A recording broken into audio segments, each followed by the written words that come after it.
Ismaël Omar, l'infatigable architecte de Djibouti Haut, 1999 à 2026. Par Hassan Obzi Ahmed, le récit carré de l'histoire d'un homme qui devient celle de tout le peuple djiboutien.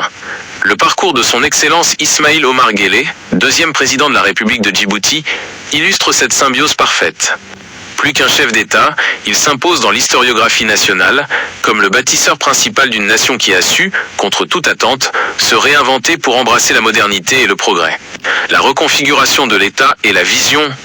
Dès son accession au pouvoir en 1999, le président a démenti les pronostics pessimistes qui pesaient sur la stabilité du pays. En portant la paix, en instaurant une reconfiguration de l'unité nationale, en promouvant le multipartisme et le multilatéralisme, et en libéralisant l'expression et l'espace public à travers le concept du débat ouvert, il a posé les jalons d'un progrès soutenable. Son programme initial, ma contribution au devenir de Djibouti Haute, ne fut pas une simple déclaration d'intention, mais un alignement stratégique sur les potentiels endogènes et les dynamiques de développement durable. Les piliers du HI Progrès, haute intensité. Pour illustrer le contenu de son œuvre, Djibouti Haute, le président a articulé sa stratégie autour de leviers de transformation structurants qui transforment la position géographique du pays en un atout de développement durable et global. Le hub logistique et portuaire. Au cœur de cette stratégie se trouve la modernisation continue des infrastructures maritimes et terrestres. En reliant ses ports en eau profonde aux réseaux ferroviaires et routiers régionaux, le pays s'impose comme une plateforme d'interconnexion multimodale indispensable au commerce international. La stratégie de connectivité énergétique. La transition vers une indépendance énergétique totale via l'exploitation des ressources géothermiques, solaires et éoliennes constitue un pilier majeur. Cette autonomie permet non seulement de soutenir l'industrialisation, mais aussi de positionner la nation comme un exportateur net d'énergie propre dans la région.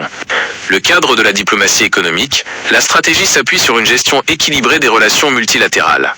Cette neutralité active sécurise les investissements étrangers directs et crée un environnement juridique stable, garantissant que les grands projets de la Vision 2035 se développent dans un climat de confiance internationale. L'inclusion par le capital humain. Pour que cette architecture soit pérenne, la stratégie intègre une montée en compétences de la jeunesse. L'alignement de la formation technique sur les besoins des nouveaux secteurs numériques et industriels assure que le développement économique soit inclusif et ancré dans la réalité sociale. L'héritage, de la Vision 2035 à la postérité. En cette année charnière de 2026, la candidature de son Excellence, l'infatigable Ismaïl Omar Guelleh, représente un gage de stabilité indispensable. Sa vision atteint son apogée avec la Vision 2035, un cadre directeur qui structure l'avenir vers un Djibouti Haute de qualité. Il incarne la résilience et l'exigence, comme le soulignait Zeid Ali. C'est par la vision et l'œuvre que l'on juge la valeur d'un homme.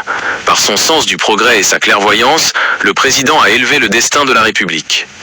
Il est aujourd'hui impossible de retracer l'histoire contemporaine de Djibouti sans évoquer son architecte, dont l'œuvre constitue désormais le socle inaltérable des nouveaux avenirs de la nation.